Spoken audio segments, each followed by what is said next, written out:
Welcome to Building My Legacy podcast. This podcast is designed for leaders and entrepreneurs who want to leave a legacy and will provide strategies that focus upon key elements for legacy creation, determining your desired impact and its benefit, increasing your legacy's reach by engaging key stakeholders, planning, prioritizing, and executing. Here's your host, Dr. Lois Sonstegard. Welcome, everybody, to today's Building My Legacy podcast. I have with me today Jacqueline Smith. She is a life coach and behavioral resource. She graduated from Boston College with a psychology degree and then completed a master's degree in behavioral science. She is now going on and doing her doctorate in clinical psychology. She is working with women who are high achievers, who are looking at where do they find a balance in their life and how do they deal with that pressure and intensity of achieving results and then still having a place for themselves in their own lives. So with that, Jacqueline, I'll let you add what you would like to add to the introduction of you and what you would like to just share with us what it is that you do and how you came about becoming a life coach. Hello, thank you for having me, and thank you for the introduction as well. So I've always been interested in the mental health space. As you mentioned, my background is in psychology, and I'll be continuing that on in my PhD starting this fall. But while I was in my master's program, I became really interested in life coaching for a variety of different reasons, some personal and some more research focused, such as I was curious about why people behave in ways that are inconsistent with what they say that they want. And I just find that to be such a fascinating question. Like, why can't we just do what we want all the time? So I was interested in it from that perspective. I also was noticing in my own life that achievement and sort of goal attainment didn't provide the lasting satisfaction and fulfillment that I sort of thought that it would. And granted, I'm young and early in my career, but I just thought, oh, wow, isn't this fascinating? So I sought a life coach for something a little bit different than therapy. I mostly went into it just curious as to what it could provide and how it could be a resource in my life, and absolutely fell in love with it. Had such a transformative experience that I knew I needed to be involved in the work myself. So I became certified as a life coach and started working with ambitious women. And it has just been an absolute blast. I love this work. I'm so thankful to be talking to you about it today. And I just really can't say enough good things about it. So tell me, why achieving a goal doesn't satisfy or doesn't fulfill? What is it that you found in working with people that gets them to that point or that realization? Yeah, I truly find this so fascinating. And I think to put it as simplistically as possible, it's like we move the goalpost for ourselves, right? So we adapt to our own level of achievement. So as we move closer to what we say that we want, we just set bigger and bigger goals for ourselves. We continue to progress in that way. It's a very adaptive response, but it doesn't leave that lasting fulfillment that we think it will, right? When we go after a goal, we assume that on the other side of it is this sort of persistent feeling of contentment or joy or pride, for having done what we set out to do. But the ironic part about it is that we don't, or we do for just a very fleeting time. And then we kind of move on to the next thing. So it was a great thing for me to learn early on and to share and work with on my clients, because in knowing that we can continue to go for goals. I'm certainly, an advocate for progress and growth, not trying to say that we shouldn't, but we can start to appreciate what we've already done even more. And we can fall in love with the process of achievement rather than the result or the outcome. And I think that that's a really powerful realization to have.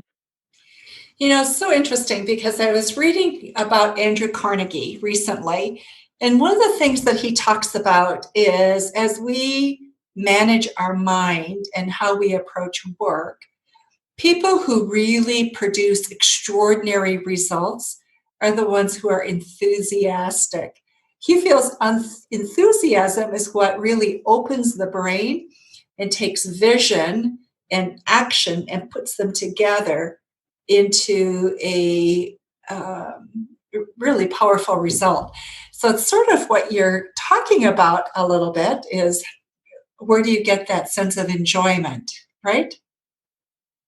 Yeah, absolutely. I think that's a great comment. And I would also add curiosity to that as well. I think the more that we can implement sort of playfulness, curiosity, enthusiasm into our work, actually, the better off we'll be. It's sort of a thought error that we all kind of have this misconception that pushing ourselves, being critical with ourselves, being hard on ourselves is what forces us to progress. And it's the opposite is true, right? The more that we love what we're doing, of course, the easier it is to attain goals, but also we just become so enthralled with the process. And I think that that is kind of what you were speaking to with your comment. And I think that that's so magical to really love what you're doing in a way that is fulfilling to you just for doing it, not for the sake of what it will get you when it's done. So, what do you think are the biggest barriers that people experience to having that? Oh, great question. I think that there is a sense of obligation that comes in our common sort of viewpoint of work, where it's so inherently involved in our society of like, okay, we have to work, we should, sort of climb up the ladder, continue to succeed. And I think when we add in obligation, which don't get me wrong, it's certainly there, but knowing that it's there and focusing on it can sometimes remove that sense of pleasure from the work that we do. So it's almost like a little bit of a cognitive shift, a little reframe there of work can be both obligatory and enjoyable, right? We can like what we do and we can, sort of be required to do it for the sake of earning an income or taking care of ourselves and our families and things like that. I think sometimes we just focus so much on the responsibility of it that we lose sight of why we may have focused in that area in the first place or what drew us to the field in the first place. I think that that's probably one of the biggest sort of obstacles there that I see. So, as you work with high achieving women, for you, yes, it's that balance, but what are some of the other issues? I think there's some issues that are perhaps unique to women because of our socialization, the way we're brought up, even our education process. Yeah, I think with women, I especially see this self-criticism coming out as sort of as I mentioned briefly before, as a driver of success. Like, oh, I need to be self-critical in order to keep pushing myself, in order to keep succeeding. And with that, very complementary to that is this perfectionism piece where now women, it's well known that women are very successful in the workplace, not just at home, things like that. We've really transitioned from that more traditional model. But with that, the expectation level never really dropped. So I see a lot of women who struggle to sort of do it all now because it's sort of like they added this whole new piece of now they want to be great wives, mothers, caretakers in their home, but they also want to be really successful in the workplace and really strive for achievement there as well. And now it's like a balancing act of suddenly you've got what feels like the entire weight of the world on your shoulders. You're doing it all, so to speak. And I would say that that's unique to women. I'm sure that there are men for whom that's true as well, but I see that a lot in the women that I work with. You know what's interesting, Jacqueline, is as I've observed people through the COVID experience, what I've seen is women beginning to rethink that role. What have you seen? What's been your experience? Rethink which role? Okay, so doing it all, being on so what I'm hearing is, you know what, I've been that road warrior Monday through Friday, going wherever my company sends me, having somebody taking care of my kids, having somebody doing the homework, getting them to their sports, coming home on Saturday, picking up all the pieces, doing double time as mom to make up for Monday through Friday, and spouse, and then starting the program all over. And with COVID, what people have done is they're working virtually at home. And yes, it's been a added challenge of how do you now take care of your children, yourself, and make sure that the teaching goes on. But I'm also seeing a rethinking of, wow, being home I've been able to make this work, and I've been able to be more connected with my family. And so I'm seeing women beginning to ask questions about, how can I do both in a more fulfilled way? What have you been seeing? Yeah, I love that you raised that. I would say that I've definitely seen a narrative shift in terms of even lessening the expectation that I had just been referring to of during this very unique time, recognizing, okay, I can't do it all, right? Maybe some things aren't going to be as perfect as I would like them to be now. And I think what's really fun about that from my perspective is that it was the circumstance that changed, like the situation in the world changed, right? That sort of shook everything up. But the result of that was a cognitive shift. So we talked before about how I really work in a mindset space. I work with women on thoughts and feelings specifically. And that sort of pervasive thought of I need to do everything has sort of switched to it's not currently possible. And in that, I do agree. I think that there's a lightness to that realization of, okay, wait a minute, it's actually fine if not everything is done quite to the standard that I would like. That is the nature of the world in this moment. And I hope that that's something that will continue on well past the end of quarantine and the end of COVID-19. I hope that that continues. So, Jacqueline, with what you've done with research and your studies, and as you've worked with women, if you were to look even at yourself, your younger self, at the beginning of college, for example, what advice would you give that person, seeing what you've seen of what people have struggled with? What kind of planning and direction would you start giving people? I think the biggest thing for me, both looking at my, sort of former self or my younger self, and just now the advice that I try and give as many people as possible is to pay attention to the stories that you're telling yourself and about the world that you live in, because those stories truly shape your reality.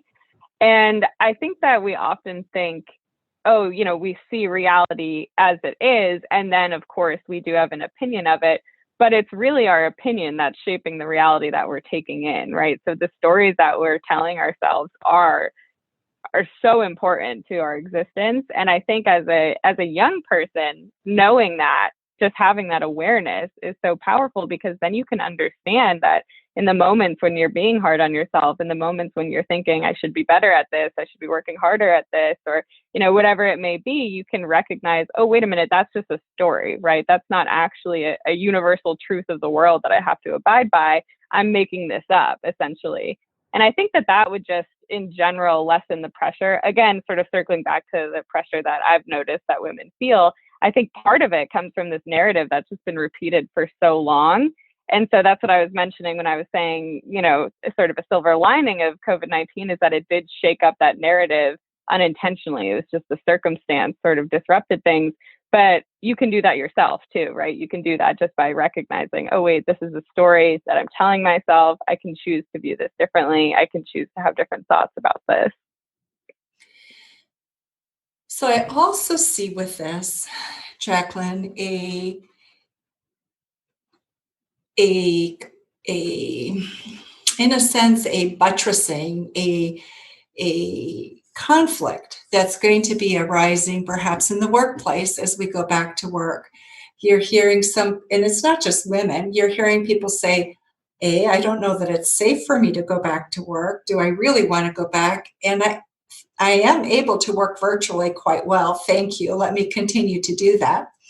So there's that thought. And then the other is, wow, companies are saying, we've lost time. The economy is not good. We got to double time it, make up so Q3 and Q4 will look good. and they want their employees to come along with that energy to make that result.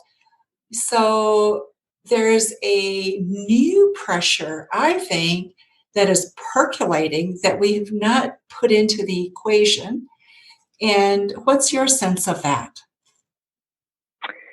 Yeah, another really good point. I think that this is a twofold issue because there's safety from the physical standpoint, and then there's also psychological safety. And I think as folks transition back into the workplace, that the onus is really going to be on leaders in that sense to ensure that their employees feel psychologically safe. And that's a challenging task. One I wouldn't even dare to offer advice on in this current moment, to be honest with you. But I think that will play out in a few different ways. I think the more that we can encourage dialogue around how people are doing, how they're feeling, both from an economic perspective and also from, this has impacted everyone differently, right? We don't exactly know what the situation looks like in any one person's home or with any one person's family. So just doing the best that we can, honestly, to communicate openly and honestly with each other, and especially for leaders to do that with their employees, to check in and say, how are you doing? How can I help? How can we make this easier on you? Will not only increase, of course, the psychological safety that I mentioned, but also productivity, because people really can't work if they're not psychologically safe, right? If they're not in that mindset to be able to do anything, you're not going to get sort of your quote unquote best work out of them anyway. I hope that answers your question, at least in part. Right. So what are some things people can do to build in their own safety? Because yes, there's things I think companies can do, leaders can do. The reality is we only control ourselves. So in that space, knowing that these are some of the challenges we may face, what are things that you would suggest to people that they do to build in that safety network for themselves so they can really be the best self that they want to be? Yeah, I would say that sort of a simple model of the world is a compilation of the things that are in our control and the things that aren't. And so when we focus on the things that are not in our control, that's when we really lose that sense of certainty. We really get caught up in, how unpredictable the world is. And that's terrifying, right? For folks, that's a really difficult realization to deal with. So in that sense, I would just simply offer the more that you can focus on what you can control, which, as you mentioned, is always yourself, the better off that you'll be in building that sense of psychological safety for yourself. So that I think right now is going to look like being less hard on yourself, right? That was something that I mentioned earlier. And I think that's so important, sort of lowering the bar for yourself so that you can come to terms with, accept, and feel good about the fact that, okay, things look different right now. That is totally fine, right? There is nothing wrong with that. And then also building in any sort of little routine, habit, ritual, whatever it is that makes you feel most like you, whether that's starting your day, with a cup of coffee and a journal, or wrapping up your afternoon maybe a little bit earlier than you're used to take a walk or something like that. It sounds simple, but oftentimes it's the simple things that make the biggest difference, because that's what reinforces our sense of control, and that's what reinforces our sense of self. So those are mindset concepts, right? Those are things that we do to be able to manage our mindset and how we approach things. So when you work with people, Jacqueline, is there a process that you take people through that really helps them move?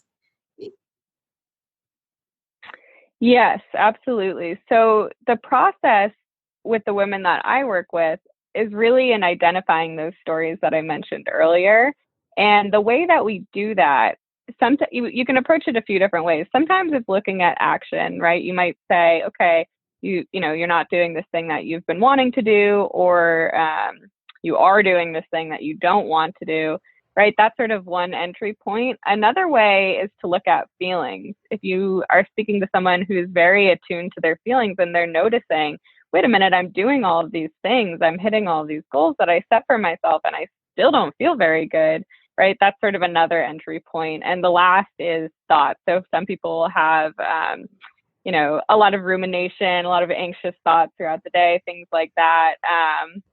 Not at a clinical level, of course, because this is coaching that I'm speaking to, but still, that's another entry point. And with really any of those, you can begin to look at the story and unpack it a little and say, okay, what is the system of beliefs that you're operating from here, right? What is like the soundtrack of your mind essentially right now? And in building out that awareness, which is always the first and most crucial step, then we can begin to pick it apart, because our thoughts are never true. Our beliefs are never true. We're just practiced in believing them, so they feel more true than any other opinion, but they can't be, right? They're just sort of our opinions of the world. And the moment that we can see that is the moment that we can choose to change them. So that's sort of the process in a nutshell. And we do it through, a little bit of a systematic way, but also with a lot of sort of room for fluctuation and for flexibility, because people will have different stick points, different things that don't make sense to them or that they want to talk through, or stories that they're really committed to believing. So it looks a little bit different for everyone, but that's the general process. So I want to stick with this for a moment, but also go back to an earlier comment, kind of put the two together. And that was that with some of the people that you work with, one of the things that keep them from really feeling fulfilled when they hit an accomplishment is that they've moved the goalpost, right? And so they don't realize that they accomplished something major. And I was thinking about some research that's been done on perception with that, where you take school children, for example, and the teacher will make an impression of each child in first grade within the first 15 minutes. The problem with that is that opinion then is shared from teacher to teacher to teacher, and that perception stays with the child for 6 years. Unbelievable. But the same thing happens in the workplace. A manager makes a judgment that is passed on, and each continues. We do the same on an individual basis. This is who I am, and it keeps being passed on yourself in terms of the patterns that you've created in your mind. So the interesting thing about that is, in the research, is the only way to shift that and break it loose quickly is to create measures so that the teacher or the manager says, you know what, these were things that we were looking for. Yep, you really did that. You've moved. Because everybody's moving, and so you forget that people are moving. You forget you're moving. You forget you finished, because while you're working on one goal, you're already making the next. And so you forget that you finished it. So I find that fascinating. But so then how do you pull this together so that people can really see progress and movement while pushing themselves and growing and shifting in their mindset to become more fulfilled? Yeah, a few great points in there. The first I wanted to mention was, I think you're speaking to sort of our collective storytelling as well, right? So earlier I mentioned sort of the personal narratives we tell ourselves, but then there are also absolutely collective narratives. And you can see that on the societal level, but I certainly imagine you can see it in the classroom and in the workplace as well, where the opinion of one person becomes the opinion of multiple people, and so forth. And it's funny because what you mentioned about the measures being the way to break that, to me, from a mindset perspective, what the measure did was force your brain to see evidence of the contrary that it hadn't been willing to see before, right? Because it's selecting into the measure to what it wanted to see. And the measures forced it to say, wait a minute, that's not necessarily true. It doesn't have to be. Here's evidence to the contrary. So I love that, it all sort of ties together in that way. In terms of your question about how to find fulfillment while you're in progress, I think it goes back to falling in love with the process, right? Falling in love with what it is that you're doing rather than what you're getting out of it, in both business and in our personal lives, right? The more that we can enjoy what we're doing, the better off we'll be, because life is really lived in sort of the work, in the process. We very, comparatively spend very little time celebrating the result and just living with it, right? We're always sort of moving on, adapting, evolving, growing. So we can find fulfillment in growth just as much as we can find it in results. We just tend to be a results-oriented society. So that's why that's where our focus is on. Okay, what can I show people that I have done? But on a personal level, we can celebrate all the way. We can celebrate as we're doing. We can break things down into even smaller goals if it's helpful, and choose to practice really embracing those and patting ourselves on the back for that as well, to reinforce the idea, oh, wait a minute, I get to enjoy this all the time, not just when the work is done. And that prevents us from getting to that place where we're moving the goalpost on ourselves, when we're constantly pushing away our celebration, pushing away our fulfillment by saying, well, one day I'll get there, right? One day it'll be good enough. I think that is so true of legacy building as well, because it's always, some of us start legacy building when we're young. We know we want to leave something behind, and so we start early. Others, we wait until we're finished with our career and we really start kind of that second chapter. And it can feel so amorphous, and for some people, you look back at the end of life and there's a disappointment, right? Others, they look back and there's a joy in what was accomplished. The goal itself was perhaps not so much. It was the people's lives that were touched or whatever that they accomplished. So I like what you say relative to that. Yeah. I think your point about feeling disappointed at the end is such an important one, because at least to my mind, what's taking place there is that we did that process of delaying our satisfaction, delaying our fulfillment. And then when we got to the point that we stop, right, when we get there, and that should be theoretically our time to celebrate, we just lost what we had been identifying with for so long. We just lost that whole process of, evolving through our lifespan with work. We just said goodbye to it. So that doesn't feel like a celebration at all. That feels like a loss. You're sort of mourning the loss of that identity. So that's not enjoyable, right? That's not, oh yeah, of course, let's celebrate, which I think really speaks to why this is so important to change this process for people, so that when they're done, they can look back and say, well, I got to celebrate all the way through. Now, even though, yes, I am mourning the loss of this identity, at least I also feel very proud of the work that I put in. Right. And so I think for a lot of people, as they move into that next phase, what you see is people who have looked at mindset, as you suggest, and really thought it through, also look at that for that next phase of life. And they may be creating a not-for-profit. They may be creating, places where they can touch people's lives and impact. So it may be on a smaller scale, but they know that there's a reason they wake up every morning. There's a reason why they still eat and breathe. And I think as humans, that's part of where our souls get nourishment. Yeah, absolutely. And I think in those moments, realizing that there is so much value that you offer just as a person, separate from the work that you had done for so long, that, people cherish you for, you should cherish you for, right? There are all these other components of being human besides the work piece. But in terms of really building out the legacy portion of it, I think starting from whenever you're able, recognizing that you can choose to opt into this narrative where you're believing that the work that you're doing has implications beyond your reach, right? Beyond your direct one-on-one contact with people, because you're impacting their lives, who then go on to impact the lives of others. So people that you've never even met are feeling the effects of your presence.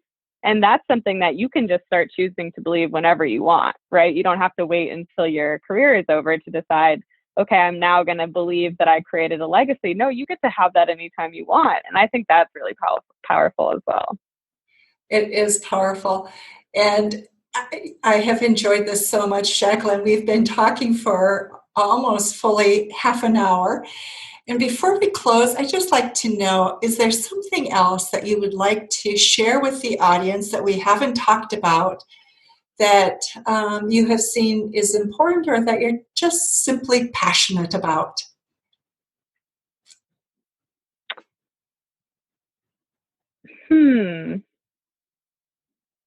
There are there are lots of things that I'm passionate about. I think for our conversation today, just wrapping with believing that you get to be proud of yourself whenever you want to be is something that I think sort of sums up our conversation well.